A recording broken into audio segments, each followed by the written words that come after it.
आपली बुद्धिमत्ता ओळखूया. बहुरंगी बहुबुद्धिमत्ता सौ अर्चना शिरसाट. मित्रांनो, माणूस हा इतर प्राण्यांपेक्षा वेगळा आहे. त्या वेगळेपणात माणसांची बुद्धिमत्ता हे एक महत्त्वाचे कारण आहे. बुद्धीच्या जोरावर माणसाने खूप प्रगती केली आहे. यामुळेच सजीवांमध्ये माणूस महत्त्वाचा आहे. आपण शाळेत इतकी मुले असतो, पण आपल्या सर्वांना काही एकच गोष्ट आवडत नाही. एकच शिक्षक शिकवतात, पण सर्वांना सारखेच मार्क मिळत नाहीत. आपली बुद्धिमत्ता खरंच सारखीच असती तर आपल्या प्रत्येकाच्या आवडीनिवडी भिन्न का असतात? असा प्रश्न पडतो. बुद्धी हे शिक्षणाचे साधन मानले जाते. ही बुद्धिमत्ता सर्वांना सारखी नसते का? एकाच घरात जन्माला आलेल्या प्रत्येक भावा बहिणीची आवड-निवड समान का असत नाही? आपल्या प्रत्येकालाच वेगवेगळे करायला का आवडते? आपले पालकही आपल्याला चांगले गुण मिळावेत म्हणून चांगल्या शाळेत घालतात. आपल्याला हवे ते साहित्य आणून देतात. उत्तम शिकवणीच्या वर्गाला धाडतात. मात्र तरी आपल्याला चांगले मार्क मिळत नाहीत. का बरं असं घडतं? याचं कारण आपली बुद्धिमत्ता. मार्क कमी मिळतात याचा अर्थ आपल्याला बुद्धिमत्ता नाही असं मात्र नाही हं.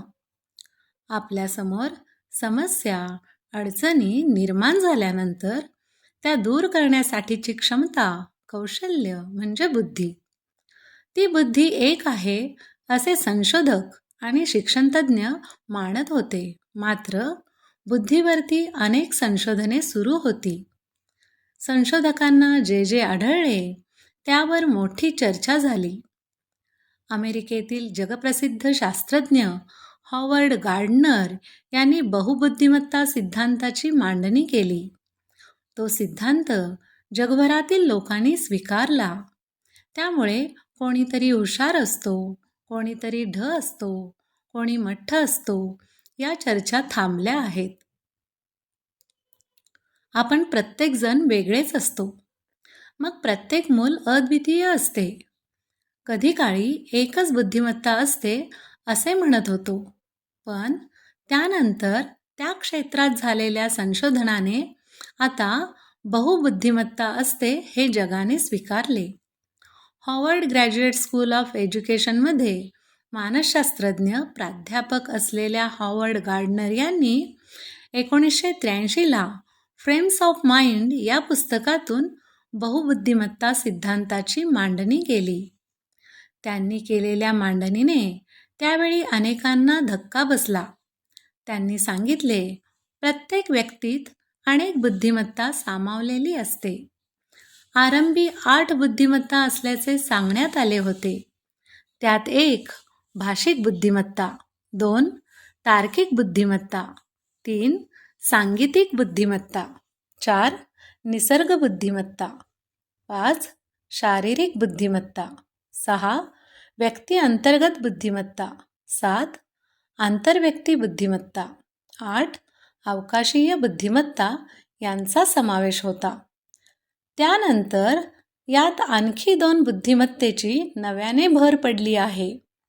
आध्यात्मिक बुद्धिमत्ता व अस्तित्वात्मक बुद्धिमत्ता यांचा त्यात समावेश आहे. या बुद्धिमत्ता प्रत्येक व्यक्तीत कमी अधिक प्रमाणात असतात. प्रत्येकात एक बुद्धिमत्ता अधिक असते आणि इतर बुद्धिमत्ता कमी असते. आपल्यात जी बुद्धिमत्ता अधिक आहे त्या क्षेत्रात आपला कल, अभिरुची असते. आपण स्वतःच निरीक्षण केले तर आपल्यात कोणती बुद्धिमत्ता आहे हे ओळखता येईल. भाषिक बुद्धिमत्ता असेल तर आपण कसे ओळखू शकतो बरं?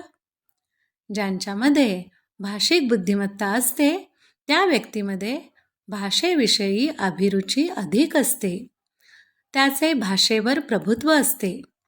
भाषेतील विविध वाङ्मयीन प्रवाहात विविध कौशल्याने सहभागी होण्याबरोबर संवादाचे कौशल्य प्रभावी असते. त्याचबरोबर भाषेचे प्रभावी उपयोजन करण्याची क्षमता सामावलेली असते. ही बुद्धिमत्ता असेल तर अभिव्यक्त होताना कधी कथा, कादंबरी, ललित, नाट्य, कविता यासारख्या साहित्य प्रकाराचा उपयोग करतात. भाषेचा अधिक प्रभावी वापर करण्यात भाषिक बुद्धिमत्तेची मुले अधिक पटाईत असतात. भाषेच्या जोरावरती हजरजबाबीपणा त्यांच्यात आलेला असतो.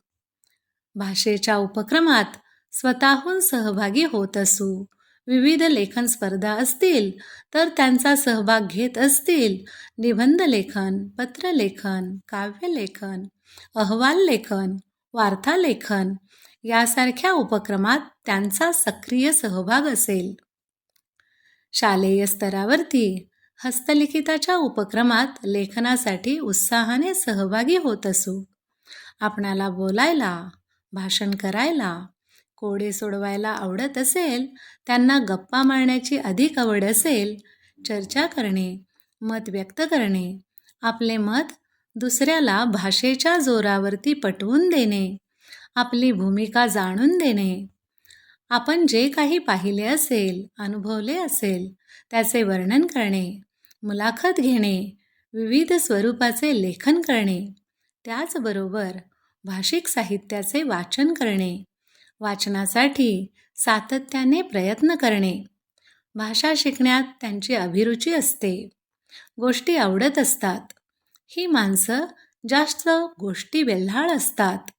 कविता, शायरी, अभंग पाठ करणे आणि त्याचा संवादात उपयोग करतात. भाषेची रचना समजून घेणे यासारख्या गोष्टीत अधिक रस घेतात.